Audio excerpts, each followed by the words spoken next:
Hello guys, welcome to my another video. সমুদ্রের ঢেউ এবং নীলাভা জলরাশি দেখতে হলে আপনাকে যেতে হবে নেভি জেটি ঘাটে। হ্যাঁ বন্ধুরা, আজকে আপনাদেরকে ডিসক্রাইব করতে চলেছি ইনানি নেভি জেটি ব্রিজ সম্পর্কে। বাংলাদেশের সর্বদক্ষিণে অবস্থিত কক্সবাজার জেলা, আর এই কক্সবাজার জেলায় অবস্থিত ইনানি নেভি জেটি ঘাট বাংলাদেশের অন্যতম একটি আকর্ষণীয় পর্যটন কেন্দ্র। এটি কক্সবাজারের ইনানি সমুদ্র সৈকতের কাছাকাছি অবস্থিত, যেখানে নৌবাহিনীর একটি জেটি রয়েছে। বিশেষ করে সূর্যাস্তের সময় এখানকার দৃশ্য অত্যন্ত সুন্দর হয়ে ওঠে। এই জেটিটি নির্মাণ করা হয় 2020 সালে। আন্তর্জাতিক নৌমহড়ার জন্য বাংলাদেশ নৌবাহিনী নির্মাণ করেছিল। দানার প্রভাবে এবং প্রচণ্ড তুফানের জন্য 2024 সালে এই ব্রিজটি ভেঙে দ্বিখণ্ডিত হয়ে যায়। পরবর্তীতে বাংলাদেশ নৌবাহিনী এটি সংস্কার করে দর্শনার্থীদের জন্য উন্মুক্ত করে দেওয়া হয়।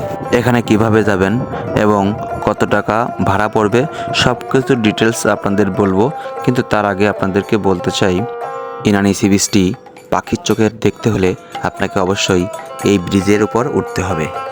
দেখতে পাবেন সূর্যাস্তের অপরূপ দৃশ্য, সমুদ্রের ঢেউয়ের গর্জন, নীলাভা জলরাশি এবং এখানে পর্যটকদের আনাগোনার দৃশ্য। সমুদ্রের নীলাভা জলরাশির ঢেউ যে কোনো পর্যটককে মুগ্ধ করবে, তাই অন্য সমুদ্র সৈকতের থেকে এই ইনানি সি বিচি পর্যটকরা বেশি পছন্দ করে থাকে।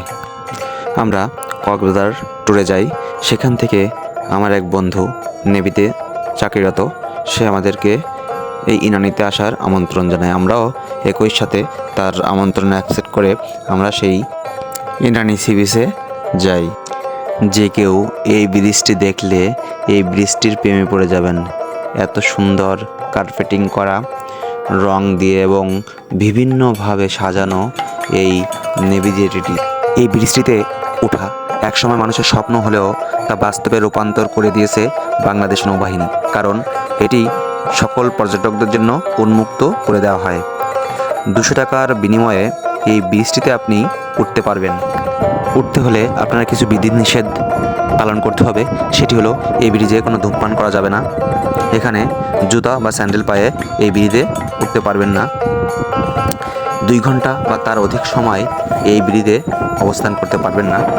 ব্রিজের সমস্ত কার্যক্রম সিসিটিভির মনিটরিং করা হয়ে থাকে। ইনানির নেভি জেটিতে উঠতে হলে আপনাকে যে কোনো স্থান থেকে কক্সবাজারে আসতে হবে। কক্সবাজারের ডলফিন মোড় থেকে টমটম, টোটো, চাঁদের গাড়ি, প্রাইভেট কার ইত্যাদি যানবাহন পেয়ে যাবেন এই হিমছড়ি হয়ে ইনানি যাওয়ার জন্য। কক্সবাজার থেকে ইনানির দূরত্ব 23 থেকে 24 কিলো। আর এই ইনানি সমুদ্র সৈকত থেকে শুধুমাত্র 1.5 কিলো পথ গেলেই পেয়ে যাবেন এই নেভি জেটি ঘাটটি। মেরিন ড্রাইভ রোড ধরে 23 থেকে 25 কিলো পথ গেলেই আপনি পেয়ে যাবেন এই সুন্দর স্পটটি। দিনের থেকে রাতের দৃশ্য আরও মনোমুগ্ধকর হয়, চারিদিকে লাইটগুলো জ্বলতে থাকে। আপনি এখানে গেলে একটা কোয়ালিটি টাইম স্পেন্ড করতে পারবেন। আমরাও গিয়েছিলাম, যে অনেক মজা করেছি এবং সত্যি এই ব্রিজটা না দেখলে বিশ্বাস করতাম না এত সুন্দর ব্রিজ বা এত সুন্দর পর্যটন কেন্দ্র এই ইনানিতে রয়েছে। একদিকে ইনানি সি বিচ, অন্যদিকে নেভি জেটি ঘাট এবং তার মেরিন ড্রাইভের পাশ দিয়ে সুস্থভাবে দাঁড়িয়ে আছে প্রতিটি পাহাড়, এবং এই পাহাড় আর নদীর মেলবন্ধন সকল দর্শনার্থীদের মন কেড়ে নেয়। এই ব্রিজটিতে নামার পর আমরা পাশে ইনানি সি বিচ, সেখানে গিয়েছিলাম, অনেক মজা করেছি। এই নেভি জেটিটির অবস্থা পূর্বে এরকমই ছিল, কিন্তু পরবর্তীতে এটি সংস্কার করে অনেক সুন্দর কার্পেটিং করা হয় এবং দর্শনার্থীদের জন্য উন্মুক্ত করে দেওয়া হয়। এটি হলো ব্রিজের বর্তমান অবস্থা। এই ব্রিজটি দেখতে খুবই সুন্দর। কে কে এই ব্রিজটিতে উঠেছেন অবশ্যই আমাদেরকে কমেন্ট করে জানাবেন।